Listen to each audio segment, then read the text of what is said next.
ඔයාලව ආදරෙන් මගේ YouTube channel එකට පිළිගන්නවා.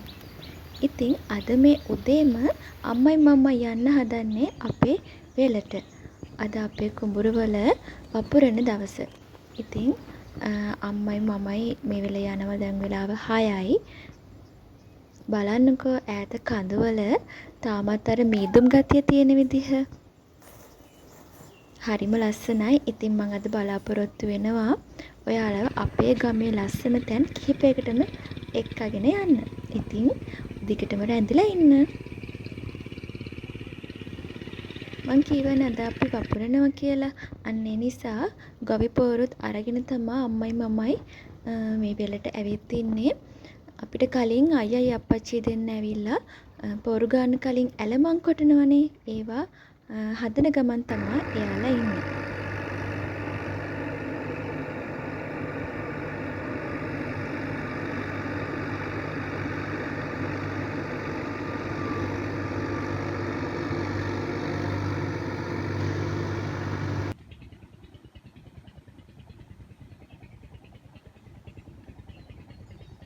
තවම පරිසරය නම් චුට්ටක් අඳුරු ගතියයි. මොකද තාම උදේ 6 ඒ වගේම තමයි මේ අද වහින්න වගේ වැහි කළුවරකුත් තියෙනවා. ඒ හින්දා ටිකක් කළුවරයි.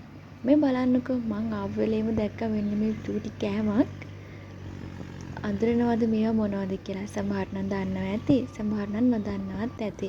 මොකද දැන් මේවා අඩුයි දකින්න. මේ තමයි කරඹ. ඉස්සර අපේ ගමෙත් හැමතැනම වගේ තිබුණා. දැන් නම් ඇත්තටම නෑ දකින්න. මමත් මේ ගොඩ දවසකින් තමයි කරඹ දැක්කේ. තියෙන ඉදිච්ච කරඹ මේ විදිහට අර කළු පාට එනවා. ඒක පොඩක් පැණි රහයි හරි රසයි ඒක. කොළ පාට අමු යට නම් ඇත්තටම ඒවා අච්චර අර ඇඹුල් රසක් තියෙන්නේ. ඉතින් හරි සතුටුයි අර පොඩි කාලේ කරඹ හම්බුනාට පස්සේ දැන් දැක්කට පස්සේ අර අමුතු සතුටක්.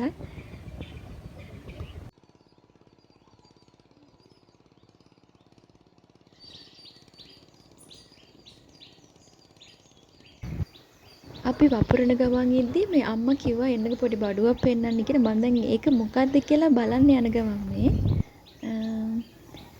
මෙතන අමුණ හරස් කරලා වතුර තියෙන තැනින් බලන්නකෝ මේ කවුද මේ තරංගයක් වගේ උඩට පයින්නේ කියලා. චූටි මාළු පැටාව අර වතුර යන විරුද්ධ දිශාවට හිමිට හිමිට පනිනවා.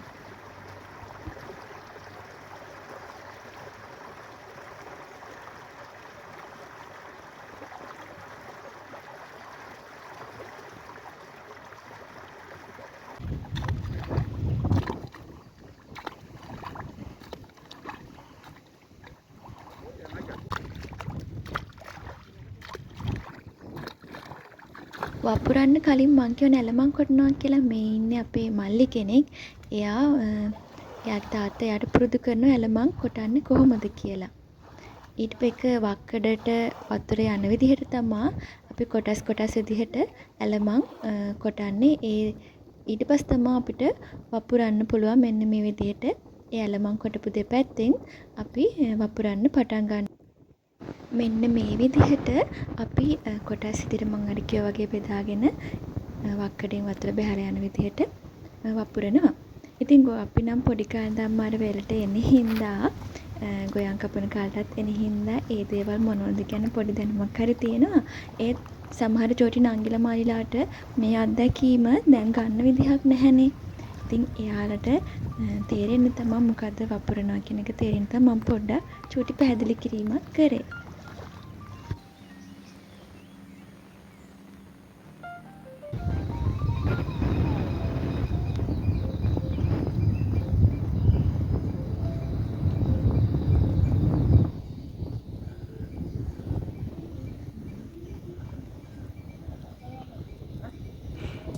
දැන් නම් ටිකක් මහන්සි.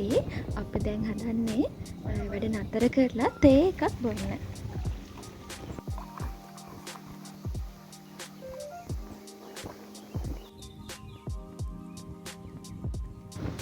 ඔන්න ඒ අතරේ පොඩි යාළුවෝ දෙන්නෙකුත් ආවා අපිව බලන්න. හැබැයි හිස් අතින් නෙමෙයි, මෙන්න මේ වෙරළු ගෙඩි කීපයකුත් අරගෙන තමයි එයාලා ආවේ. ඉතින් එයාලටත් ආසයි කිව්වා වපුරන්න. ඉතින් චූටි කාලේ ඒ වගේ අත්දැකීමක් ගන්න එක හොඳයිනේ. දැන් කාලේ ළමයිට ඒ අත්දැකීම ඇත්තටම නැහැනේ. ඒ නිසා එයාලත් ඔන්න අපිත් එක්ක දැන් ඉන්නවා. අපි හැමෝම දැන් තේ බොන ගමන් තමයි ඉන්නේ. ලියද්ද චුට්ටක් වතුර වැඩි. ඉතින් වතුර අඩු වෙනකන් ඉන්න ඕනි කිව්වා. ඉතින් අපි තේ බොනවා. බලන්නකෝ ඊයස්සේ කවුද මේ කකුලේ ඉන්නේ කියලා. මේ මොකක්ද කියලා දන්නවද? මේ තමයි මී ඇටයක්. ඒ මී කියන්නේ ගෙඩිය කොළ පාටයි. ඒක ඇතුලේ තියෙන ඇටේ තමයි තියෙන්නේ.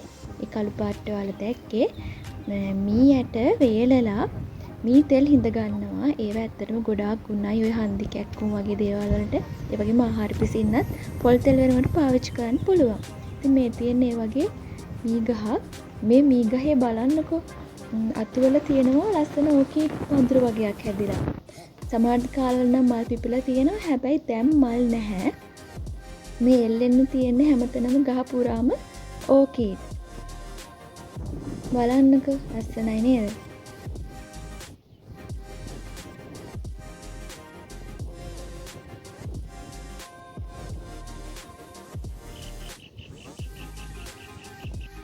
මේ තියෙන්නේ අපි දැන් ඉන්න තැනම මම ගිය අවුරුද්දේ ගත්ත ෆොටෝ එකක්. බලන්නකෝ ඒකේ අහසේ ලස්සන, කන්දේ ලස්සන, අද චුට්ටක් වැහි අඳුරක් එක තියෙන දවසක් හින්දා පොඩ්ඩක් පැහැදිලි මදි.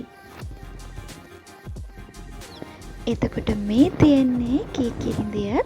කීකිරිඳිය ගොඩාක් ඔය අපි ඔළුවේ ගාන තෙල් හිඳින්න ගන්නවනේ. ඉතින් ගොඩක් අය හැබැයි දැකලා නැහැ. ඒ හින්දා මම ඒකත් දැකපලා ඔයාලට පෙන්වන්න හිතුවා.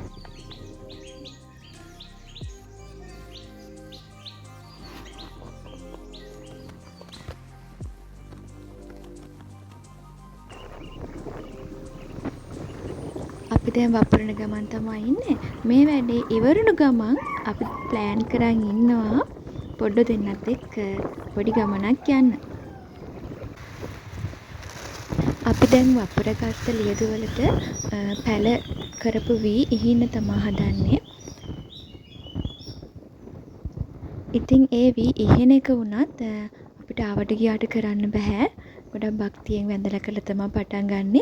ඒ වගේම තමයි ඒ වී ඉහින එකත් ක්‍රමයක් තියෙනවා. ඒ විදිහට තමයි ඉහින්නත් ඕනේ. ඔන්න අපි අපේ ගමන පටන් ගත්තා. දැන් මේ යන්න හදන්නේ ලස්සන තැන් දෙක තුනක් බලලා එන්න. එන්නකෝ අපිත් එක්ක යන්න.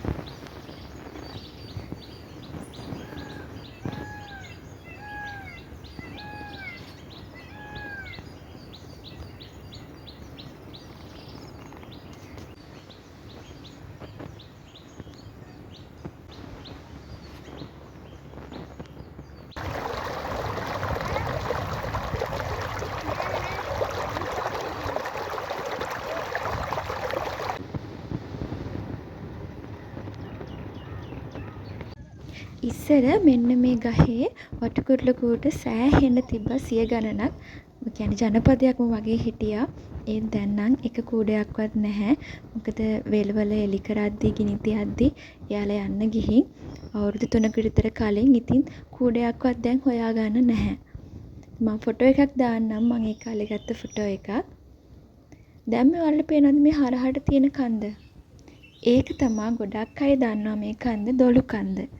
දොළු කන්ද කියලා තමයි ඒකට කියන්නේ. ගොඩක් අය දොළු කන්ද හයික් එහෙම යනවා. ඉතින් දොළු කන්ද හැදිලා තියෙන්නේ හනුමන්තා බෙහෙත් ඖෂධ අරගෙන යන කොටසක් පස් තට්ටුවක් වැටලා කියලා මතයක් තියෙනවා. ඒ වගේම තමයි මලියදේව මහරහතන් වහන්සේ වැඩ හිටපු ස්ථානයකුත් වෙනවා මේ දොළු කන්ද.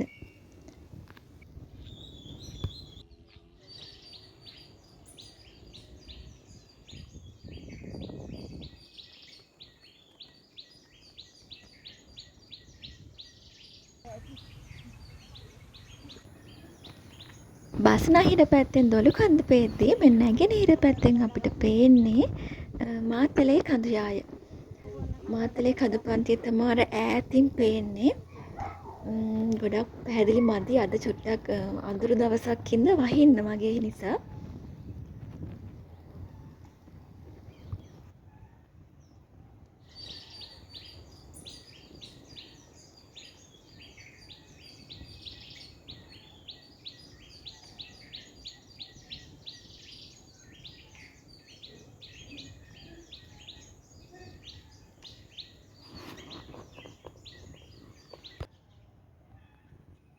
මේ වීඩියෝ එකෙන් දකිනවට වඩා ඇත්තටම ඇස් දෙකෙන් දකිද්දී මෙතන මාරම ලස්සන තැනක්.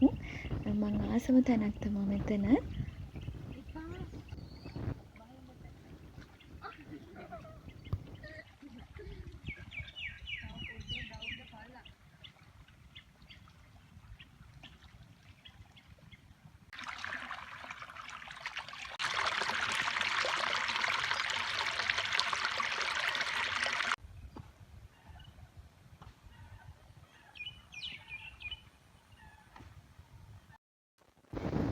මේ ඉන්න මාත් එක්ක තනියට ආපු පොඩ්ඩෝ දෙන්න. ඉතින් දැන් යන්න වෙලාව හරි. දැන් හවස 5ටත් කිට්ටුයි. කළුවර වැටලා තියෙන්නේ. ඉතින් අපි ආපහු යන්න තමා මේ හදන්නේ ඉක්මනට.